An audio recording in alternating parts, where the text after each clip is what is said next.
I found out my wife was cheating on me at the funeral of one of my closest friends. Not through whispers. Not through rumors. Through the way she held another man's hand, for just a second too long, when she thought no one was looking. My name is Jason Walker. I'm 35, a high school history teacher in Cincinnati, Ohio. Married to Megan for 8 years. Megan, my sunshine girl. Brown hair always in loose waves, eyes the color of wet moss, soft laugh that could disarm a room. She was the kind of beautiful you only notice fully when she smiles at you. Real, unfiltered, like you're the only thing she can see. We'd met at a Halloween party back in college. She wore a cheap witch hat and smudged eyeliner, holding a plastic pumpkin full of Skittles. I told her she was the most beautiful witch I'd ever seen, and she rolled her eyes so hard I thought she hated me. Turns out, that was her flirting. Flash forward a decade, mortgages, dinner parties, a tabby cat named Archie, and here we were. Me, Megan, and the memory of our friend Caleb, whose death none of us could process. It was a gray, biting February morning. The church smelled like damp wool and old hymnals. Megan wore a black dress that clung to her waist, modest but elegant, her hair tucked behind one ear. She clutched my arm at first, fingers cold and trembling. But after the service, during the gathering in the hall, when everyone was lost in muted conversations and bad coffee, she drifted away from me. That's when I saw it. Her hand finding his, a man standing too close, laughing too low. A squeeze. An intimate touch meant to be invisible. I stood there, a paper cup of black coffee cooling in my hand, watching her body lean toward him instinctively, like gravity worked differently for them. For a second, I thought my mind was playing tricks on me. Grief does that, right? And then my real hell had just begun. I couldn't move. Couldn't breathe. I just stood there, coffee sloshing in my hand, watching my wife touch another man like she belonged to him. No, I whispered under my breath. No way. It's just, she's comforting him. We're all grieving. People are vulnerable. That's all this is. That's what I told myself. I watched Megan pull back a moment later, tucking a strand of hair behind her ear like she always did when she was nervous. She smiled, tight, polite, and glanced around the room like she was checking to see if anyone had noticed. That smile. It didn't reach her eyes. I forced myself to look away, heart hammering against my ribs like a wild animal trying to escape a trap. I felt sick. Hot and cold at once. But denial is a hell of a drug. She would never, I muttered again. Not Megan. Not us. I spent the rest of the wake pretending. Pretending I didn't see it. Pretending my hands weren't trembling when I shook Caleb's mother's hand. Pretending Megan's voice didn't pitch an octave higher when she said she was stepping outside to call her sister. I didn't follow her. I couldn't. Because if I found out something real, something undeniable, there would be no going back. And I wasn't ready for that. Not yet. On the drive home, the silence between us was a living thing, thick and gnawing at the edges of my sanity. The roads were slick with slush. The headlights of oncoming cars turned the snow into a blur, like the whole world was smeared and wrong. Megan sat staring out her window, her hands folded neatly in her lap. I wanted to reach for her. I wanted to say, tell me it's not what I think. Tell me I'm crazy. Instead, I gripped the wheel until my knuckles burned white. You okay? She asked softly, breaking the silence. Her voice. God, it still had the power to unravel me. That concerned lilt. Like she cared. Like she was my Megan, the one who used to leave notes in my lunchbox and dance barefoot in our living room to Bruce Springsteen. Yeah, I said, lying so easily it scared me. Funerals are hard, she murmured, turning her gaze back to the window. I nodded. Funerals are hard. So is watching your marriage rot in real time. That night, as snow piled silently against the windows, I lay beside her in bed, wide awake. Megan curled into my side like she used to, her breath warm against my chest. She smelled faintly of vanilla lotion and winter air. For a moment, I let myself believe the lie. Let myself pretend everything was fine. I ran my fingers lightly down her back, feeling the familiar dip of her spine, the soft cotton of her sleep shirt. She sighed contentedly, her hand finding mine under the covers. And for one gut-wrenching second, I almost believed her again. Almost. But behind closed eyes, I kept seeing that moment in the church hall. Her hand finding his. The look she gave him, the one she used to reserve for me when we were young and stupid in love. I squeezed my eyes shut until my head hurt. Maybe it's nothing, I thought. Maybe you're tired. Maybe grief is making you paranoid. Sleep finally claimed me in cruel snatches, an hour here, a half hour there. I woke before dawn, the faint orange glow of the streetlights casting long, ghostly shadows across the ceiling. Megan was already gone. The other side of the bed was cold. She came back around 7, holding a bag from the corner bakery and a thermos of coffee like nothing had happened. I thought you deserved something good after yesterday, she said brightly, pressing a kiss to my temple. Her lips were soft. Familiar. Perfect. And yet I flinched. She noticed. Her eyes flickered, a quick dart of worry. You okay? She asked again. I smiled. A real smile this time, wide and hollow. Of course. Just tired. I kissed her back, tasting guilt where there should have been love. The next week was an exercise in self-torture. I buried myself in work, grading papers, lesson planning, volunteering to chaperone a field trip I would have normally dreaded. Anything to avoid being home. Being around her. But every time I walked through the front door and smelled her perfume lingering in the hallway, my chest tightened.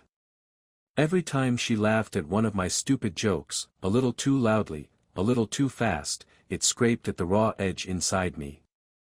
Every time she left the room when her phone buzzed, whispering, "It's just work, I'll be right back," a voice in my head screamed, "Liar." Still, I didn't confront her. I wasn't ready to turn suspicion into truth. Because the moment you know for sure, the moment you really know, your whole life changes. And part of me still wanted to live in the before. In the safe, stupid ignorance. Because once the truth was spoken aloud, I couldn't unhear it. Couldn't unlive it. Couldn't UNF*** king break. I told myself it was just grief. Just paranoia. But in my gut, in the place beyond lies, I knew. Something in our marriage had already died. We just hadn't buried it yet. It started small. The first crack, so minor it could almost be ignored, came the following Saturday. Megan was getting ready for book club, something she never missed. She slipped into a navy blouse I'd never seen before, tucked into a skirt that clung a little tighter than her usual safe choices. She wore her hair down, tousled on purpose, and sprayed on that perfume, the one she only wore on our anniversaries. "You look nice," I said, voice even. She smiled, pulling in one corner of her lip the way she did when she was hiding something. "It's just the girls. Don't wait up, okay?" "Right. Just the girls." I kissed her forehead and watched her leave, the scent of her lingering like a ghost in the hallway. Archie the cat brushed against my ankle, meowing, and I almost laughed, because even the cat knew something was off. I paced the kitchen for an hour. Watched a game on mute. Flipped through old photos on my phone. And then I saw it. A photo from Caleb's funeral. Someone else must have taken it, a quick candid posted on Facebook, tagged without my knowing. There we were, me, Megan, and the crowd of mourners behind us. But there was something wrong. Megan wasn't looking at me. She wasn't even facing me. She was staring over my shoulder, at someone else, eyes wide, lips parted in the kind of unconscious hunger you can't fake. And behind me, half hidden by the angle of the shot, was him. The man from the reception hall. Tall, with dark hair, a trim beard. His hand resting lightly on her elbow. They looked locked together. Like a conversation frozen in a frame. Like a secret the world wasn't supposed to catch. The timestamp on the post said it had been up for 2 days. Friends had commented on it. Family had seen it. And me? I hadn't even noticed. I told myself it was still nothing. Just a bad angle. Just my broken brain inventing shadows where there were none. But when Megan got home late that night, nearly 1:30 a.m., and tiptoed in like a teenager sneaking past curfew, smelling faintly of whiskey and cologne that wasn't mine, I didn't say a word. She kissed my forehead, mumbled, "Book club ran long," and slipped into the bathroom. I lay there, staring at the ceiling, listening to the shower turn on. Not a word about where she'd really been. Not a single apology. Sunday morning, Megan hummed in the kitchen, flipping pancakes, wearing my old college sweatshirt like nothing was wrong. I watched her from the living room. How easily she wore the lie. How easily she fed it to me with syrup and a smile. "Want blueberries?" she asked, holding up the bowl. I nodded. Choked down the pancakes. Felt them sit heavy in my gut like wet cement. When she turned away to wash dishes, I picked up her phone from the counter, something I never would have done before, and tried the old passcode. Our anniversary date. Easy. It didn't work. New code.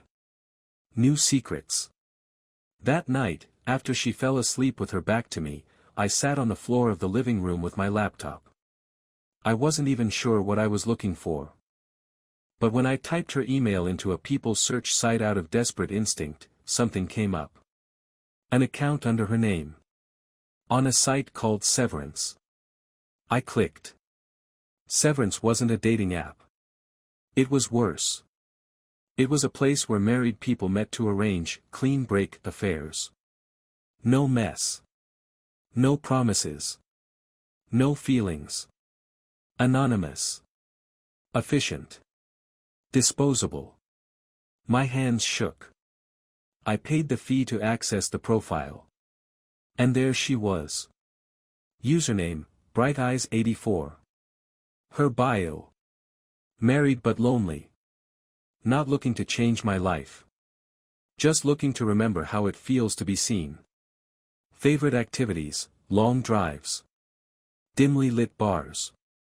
Heated conversations. Most recent message. From someone called Riverstone22. Same here. Let's meet for coffee. Discretion is my religion. The timestamp was 3 weeks ago. 3 weeks. While I was planning Caleb's memorial with the rest of our friends. While I was picking out a tie she said made me look trustworthy. While I was still believing we were a team. I closed the laptop so hard the screen flexed.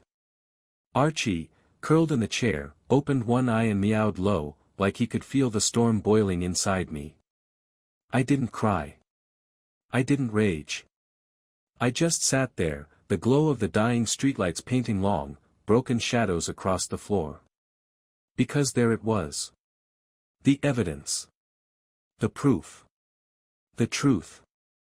I didn't have to imagine betrayal anymore. It was alive. Real. Breathing in my house. Wearing my sweatshirts. Sleeping in my bed. I clenched my fists until my nails dug into my palms.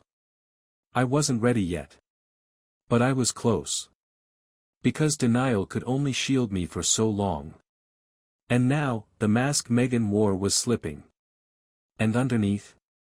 I wasn't sure I even recognized her anymore. I should have stopped. I should have closed the laptop, walked upstairs, kissed Megan's forehead, and pretended none of it was real. But once you see the crack in the glass, you can't unsee it. You have to press. You have to find out how deep it goes. Even if it cuts you to pieces. The next Thursday, Megan said she had another book club night. I smiled and kissed her goodbye, slipping her keys back into her purse with shaking hands. When the door clicked shut behind her, I grabbed my jacket. I didn't plan it. I didn't even think. I just got into my car, drove a few blocks behind her, headlights off whenever I could. Snow fell in heavy, slow drifts, making the world blurry and unreal. She wasn't headed toward the bookstore. Not even close. Instead, she drove across town, toward the industrial district, the part of the city dotted with warehouses, craft breweries, and converted loft apartments. I killed the engine and coasted to a stop a block away, heart hammering so hard it made my ears ring. From the safety of my car, I watched her park outside a nondescript building with a cracked red awning. A place I'd never seen before. And then he appeared. The man from the funeral. He stepped out of the shadows, tall and easy, like he'd been waiting for her. Megan ran to him, no hesitation, no fear, and for a moment they just stood there under the flickering street lamp, breathing each other in. Then she touched his face. Fingertips to jaw. Soft. Familiar. Like tracing the edges of a memory. I gripped the steering wheel until my fingers ached, forcing myself to stay still, to watch, even though every atom in my body was screaming to do something, anything. He leaned down, murmuring something I couldn't hear. Megan laughed. Not the polite, forced laugh she gave me these days. A real laugh. The one that used to be mine. The one that made her shoulders shake and her eyes crinkle at the corners. I saw her lips form words. I saw his hand curl around her waist. And then, right there on the sidewalk dusted with snow, they kissed. It wasn't frantic. It wasn't desperate. It was slow. Tender. Like two people who already belonged to each other and didn't care who saw. The kind of kiss you give someone when you know exactly how they taste. Exactly how they feel. Exactly what they mean to you. I slid lower in my seat, heart breaking so loudly it was a miracle the windows didn't shatter. They stayed like that for what felt like forever, foreheads pressed together, her gloved hands tangled in the collar of his coat. Then they slipped inside the building, laughing softly, the door swinging shut behind them with a finality that made me feel like I was the ghost, and they were the ones alive. I sat there for an hour. 2. Long after the cold seeped through my coat. Long after the last of the cars cleared out. I kept hoping, irrationally, that she would come back out, alone, tears on her cheeks, realizing what a mistake it was. But she didn't. Because it wasn't a mistake to her. It was a choice. When I finally drove home, I didn't cry. I didn't throw things. I just moved like a man walking underwater, slow and numb. I fed Archie. Took out the trash. Folded the laundry Megan had left half done. And then I sat on the couch, staring at nothing, listening to the heater click and the pipes groan. At 2:16 a.m., the front door creaked open. Soft footsteps. The faint jingle of her keys. I closed my eyes. Listened. She tiptoed past the living room, paused at the stairs. For a second, I thought she might come to me. Tell me. Confess. But she didn't. She climbed the stairs, each step like a nail in the coffin of whatever we used to be. I lay awake until sunrise, the world outside turning from black to bruised gray.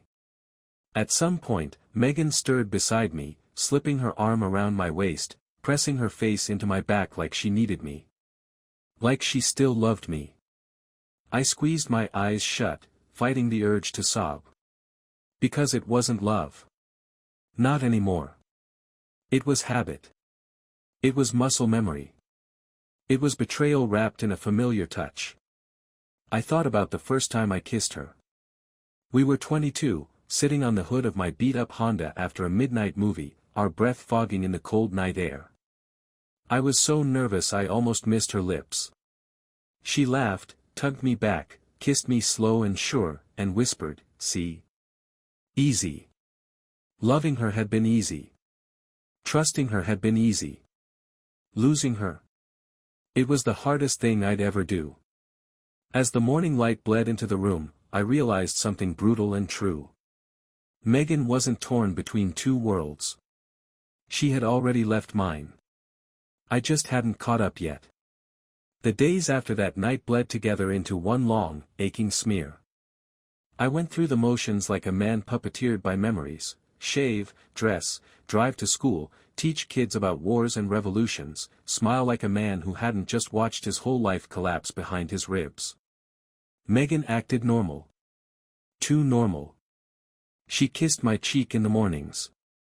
She asked if I wanted to order Thai food one night, complaining she was too tired to cook. She even wore my college hoodie around the house, her hands tucked into the sleeves like old times. It was almost perfect. If you didn't know what to look for. If you didn't hear the slight delay before she answered simple questions. If you didn't see how her phone never left her side anymore, like a lifeline she couldn't afford to lose. I started drinking coffee late into the night just to stay awake, to avoid slipping into dreams where we were still happy, where I didn't know what I knew. Because waking up to reality was a second heartbreak every morning.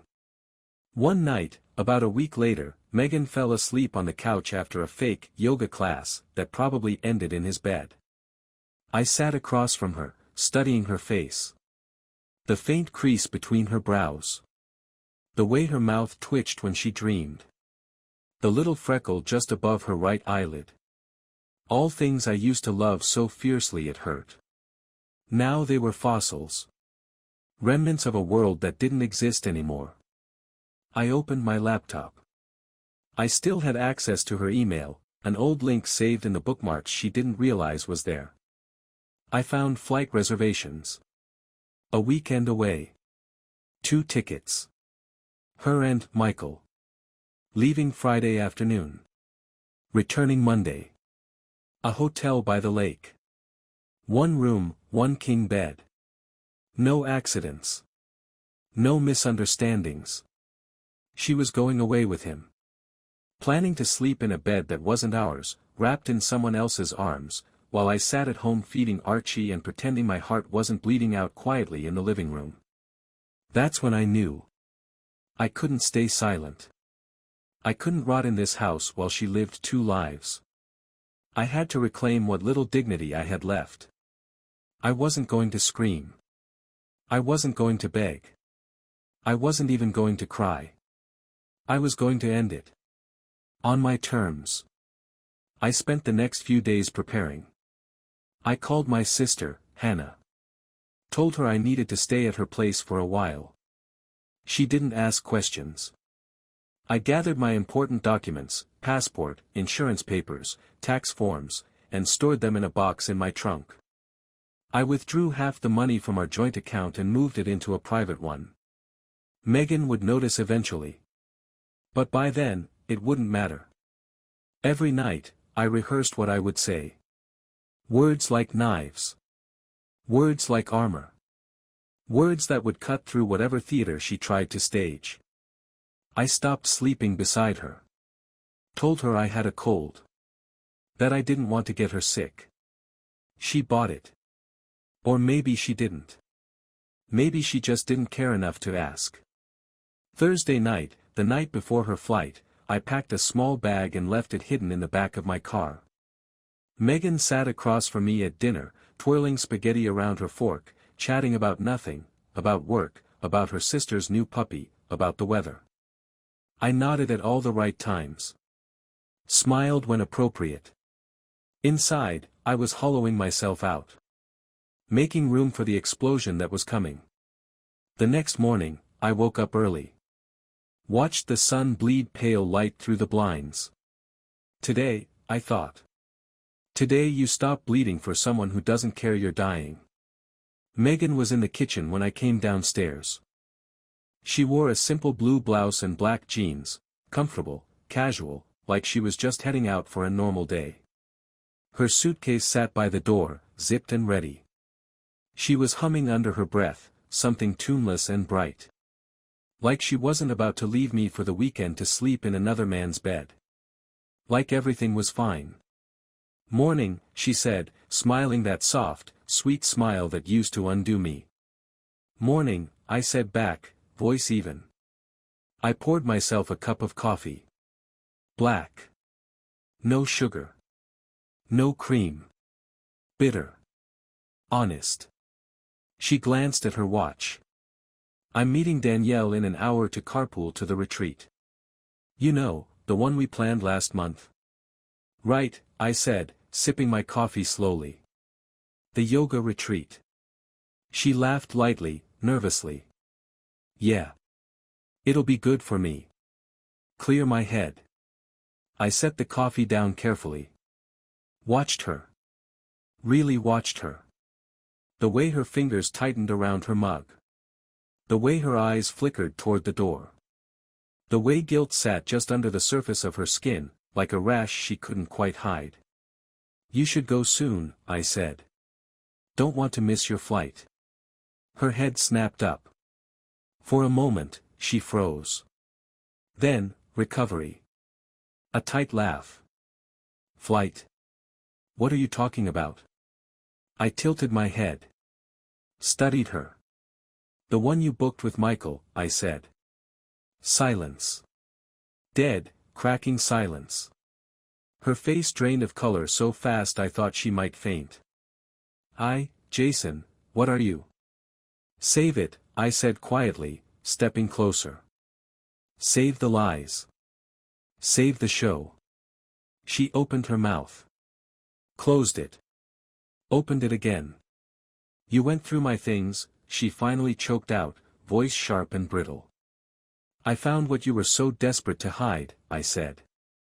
"The flight confirmation. The hotel reservation. The dating profile. Bright Eyes 84. The air between us snapped tight, humming like a live wire. "You were going to leave today," I said. "Smile at me on the way out, maybe kiss my cheek for good measure. And then fly off to a lakeside hotel and let someone else trace the freckles on your back." Megan pressed her hands flat against the counter, breathing fast. "I wasn't," she started, but the lie died in her throat. I waited. Waited for the apology that wouldn't come. Waited for the confession that wouldn't make a difference. Waited for the woman I loved to tell me why she had burned our life to the ground. But all she did was cry. Soft, silent tears slipping down her cheeks. It didn't move me. Not this time. "You don't get to cry," I said, my voice shaking. "You don't get to play the victim in the story you wrote." "I didn't mean to," she whispered. "You didn't mean to get caught," I snapped. "Don't insult both of us by pretending otherwise." Megan wiped her face with trembling fingers. Looked up at me, eyes raw and red. "I was lonely," she said finally, voice cracking. I needed to feel something again." "And you couldn't tell me that?" I asked. "You couldn't talk to your husband, the man who loved you, built a life with you, trusted you with everything he had?" She said nothing. Because there was nothing left to say. I turned and grabbed my bag from beside the couch. Megan watched me, panic rising like smoke in her eyes. "Where are you going?" she asked. "Somewhere you're not," I said simply. I opened the door. Paused. Looked back at the woman who used to be my entire world. "I hope you find whatever it is you're looking for," I said. "But you won't find it in a hotel bed or another man's arms." She tried to speak. I didn't let her. I walked out into the biting cold, the door clicking shut behind me like the final punctuation on a story that was already dead. The first night away from home, I slept on my sister's couch with Archie curled into the crook of my knees. It wasn't peace. Not yet. Just exhaustion. Heavy and raw, like grief after a funeral. Because in a way, it was a funeral. Not for Megan. For the version of myself who believed love was enough to keep someone loyal. The days blurred at first. Coffee that tasted like ashes. Long walks through neighborhoods I didn't recognize. Late nights staring at the ceiling, listening to the low purr of the cat and the buzz of faraway traffic. But eventually, something shifted. Small things. Sunlight warming my face through the window. A text from a student thanking me for being the only teacher who made history not suck. My sister sliding a grilled cheese across the table, saying, "Eat, dummy," like we were kids again. Life didn't stop because my heart broke. It kept moving. Dragging me with it. Whether I wanted it to or not. I filed for divorce 2 weeks later. No screaming matches. No dramatic confrontations. Just papers. Signatures. The quiet death of a promise. Megan didn't fight it. Didn't even call. The last communication we had was through lawyers. It was almost merciful, the way she vanished so easily. Almost. Spring came early that year. The snow melted into muddy rivers along the sidewalks. The trees pushed out fragile, defiant buds, like they refused to be beaten down by another brutal winter. And slowly, so did I. I started running again. Not far at first, just a block, 2, lungs burning, legs clumsy. But with every step pounding the pavement, every breath tearing through my chest, I felt a little more alive. A little more mine. One afternoon, I found myself sitting on a bench at the edge of Eden Park, watching families fly kites, couples reading under the budding trees. I thought about Megan then. Not with rage. Not even with sadness. Just clarity. We were never going to grow old together. We were never going to be the old couple in the diner, sharing pancakes and crossword puzzles. And maybe, just maybe, that was okay. Because sometimes love ends. Not with fireworks. Not with betrayal or hatred or dramatic showdowns. Sometimes it just bleeds out, quietly, unnoticed, until all you have left is a memory of a time when it was enough. And sometimes, the betrayal just makes you see what was dying long before. A little girl ran past me on the path, her red balloon bobbing against the sky. She laughed, high and wild, as her father chased her, arms outstretched. I smiled. Not the forced, broken smile of a man pretending to be okay. A real one. Small. Quiet. True. Because I wasn't broken anymore. Not really. Just changed. I stood, brushed the crumbs from my jeans, and started walking. No destination. No deadline. Just forward. And for the first time in a long, long time, I wasn't walking toward anyone else. I was walking toward me.